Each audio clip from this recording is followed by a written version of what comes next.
नमस्कार दोस्तों, स्वागत है आप सभी का इस वीडियो में। तो आज मैं आप सभी के साथ सकट चौथ की बहुत ही सरल पूजा विधि शेयर करने वाली हूँ।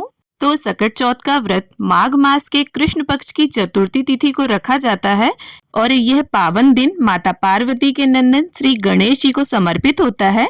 सकट चौथ को संकटा चौथ, तिलकुटा चौथ या माघी चौथ के नाम से भी जाना जाता है और इस व्रत को संतान के अच्छे स्वास्थ्य और लंबी उम्र के लिए रखा जाता है। साथ ही संतान प्राप्ति के लिए भी इस व्रत को रखा जाता है और इस व्रत को 3 तरीके से रहा जाता है। पहला, पूजा करने तक ही व्रत रहा जाता है। दूसरा, निर्जल उपवास रखकर चंद्रोदय के बाद व्रत का पारण किया जाता है और तीसरे तरीके में दिन में फलाहार ले लिया जाता है और चंद्रोदय के बाद खाना खा लिया जाता है।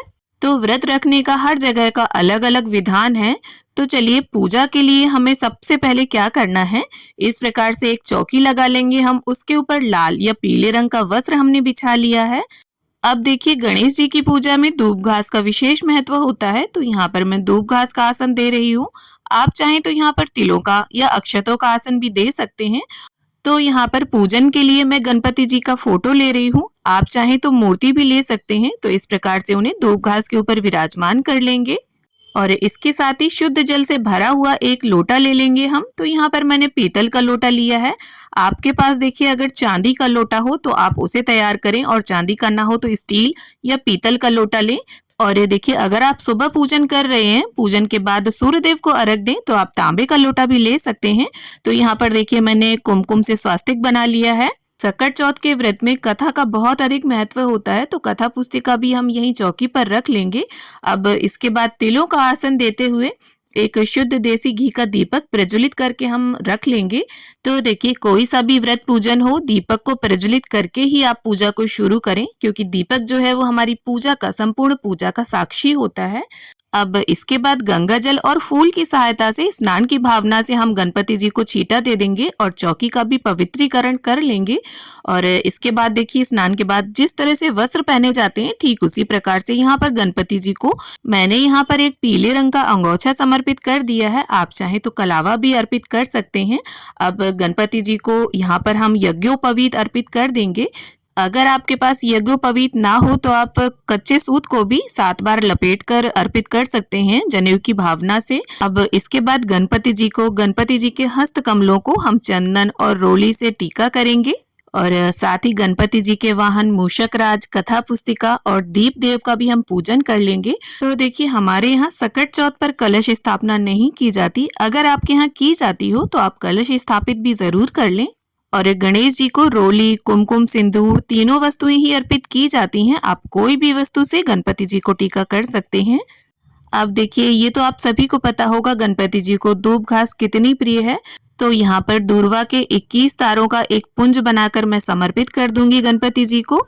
अब अगर आपको गुड़हल का पुष्प उपलब्ध हो जाता है तो आप गणपति जी को वो समर्पित करें, वरना आप मेरी तरह लाल रंग के गुलाब भी गणपति जी को समर्पित कर सकते हैं। तो देखिए, अगर आप सुबह पूजन कर रहे हैं तो इस लोटे से आप सूर्यदेव को अर्घ दे सकते हैं और अगर शाम के समय पूजन कर रहे हैं तो देखिए, चंद्रदेव के पूजन के लिए हमें इसमें सफेद रंग का पुष्प, तिल, चंदन, थोड़ा सा कच्चा दूध, ये सभी वस्तुएं डाल लेनी है। अब इसके साथ ही गणपति जी को यहाँ पर हम तिल अर्पित कर देंगे।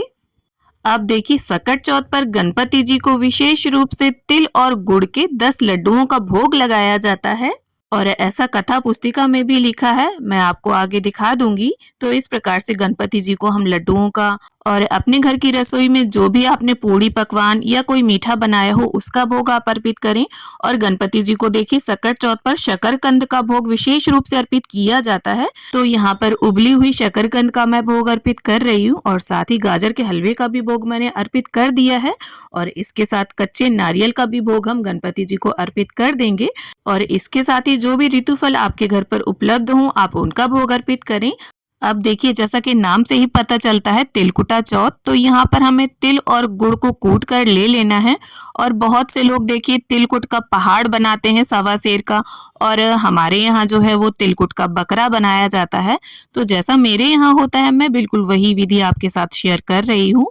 तो यहाँ पर मैंने तिलकुट का बकरा बना लिया है। देखिए, बहुत अच्छी शेप तो नहीं दे पाई हूँ मैं, तो आपसे जैसा भी बने आप उसको बनाकर यहाँ पूजा की चौकी पर रख लें अब इसके बाद बकरे का भी हमें विधिवत पूजन करना है। स्नान की भावना से छींटा देना है, वस्त्र की भावना से कलावा अर्पित करेंगे और इसके बाद विधिवत बकरे का भी हमें चंदन रोली से तिलक करना है, पुष्प अर्पित करना है।